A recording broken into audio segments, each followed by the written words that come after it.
I was trapped in a toxic home environment with my psychopathic sister and emotionally abusive mother. The tension was palpable, and I often felt like I was walking on eggshells, never knowing when the situation would escalate.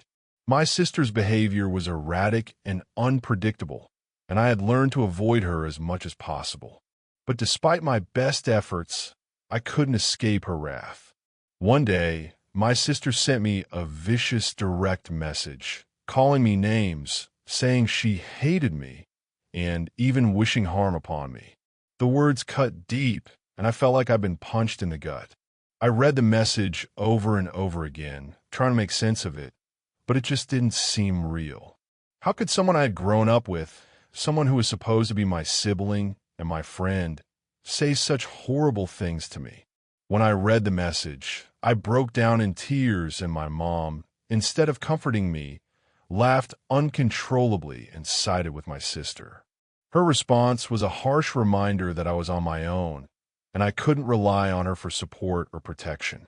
She told me I was going nowhere and would never amount to anything, a statement that echoed in my mind like a cruel mantra. The situation escalated when my sister physically assaulted me, flicking my head and taunting me to the point where I felt like I was going to lose control. The pain was not just physical, but also emotional, as I felt belittled and humiliated. I knew I had to escape, but I didn't know where to go or how to get there. I started making secret plans to leave, documenting evidence of the abuse and packing essential items. I felt like I was living in a nightmare, and I couldn't wake up. I reached out to an acquaintance who had previously offered to help, but they backed out due to fear of my mom's wrath.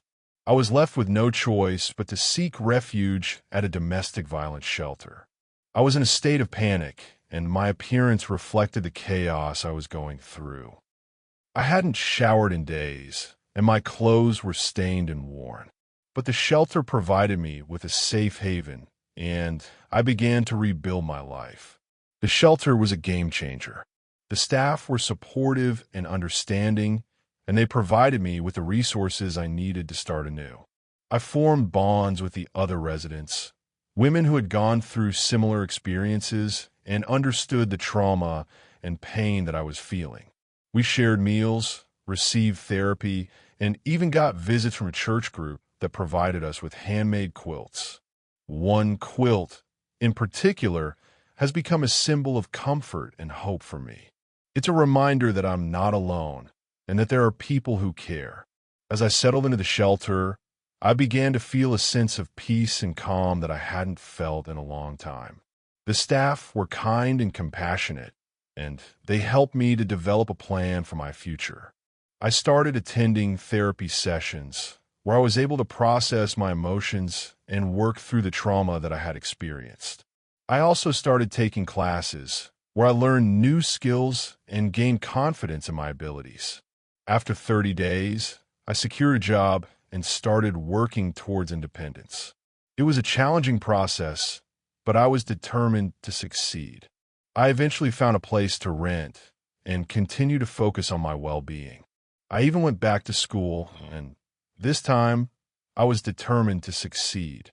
I wrote about my experiences in my college essay, and it helped me get into a great school.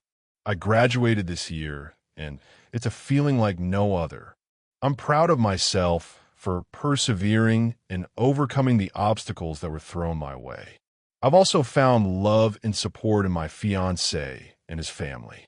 They treat me with kindness and respect, and I've learned to value myself and prioritize my own needs. I've come to realize that I deserve to be loved and cared for, and I'm taking steps to ensure that I receive the love and care I deserve. My fiancé is a kind and caring person, and he goes out of his way to make sure I'm happy and comfortable. His family has welcomed me with open arms, and I feel like I've finally found a sense of belonging. Looking back, I can see how far I've come, and I'm grateful for the journey. It's been a long and challenging road, but I've emerged stronger and more resilient. I've learned to prioritize my own happiness and well-being, and I'm excited to see what the future holds. I know that I'll face challenges and obstacles along the way, but I'm confident that I have the strength and determination to overcome them. I'm proud of myself for taking control of my life and creating a better future for myself. As I look to the future, I'm filled with a sense of hope and possibility. I know that I'll continue to face challenges, but I'm ready to face them head on. I'm excited to see what the future holds, and I'm grateful for the journey that has brought me to this point. I've learned so much about myself and about the world around me, and I know that I have the strength and resilience to overcome any obstacle that comes my way.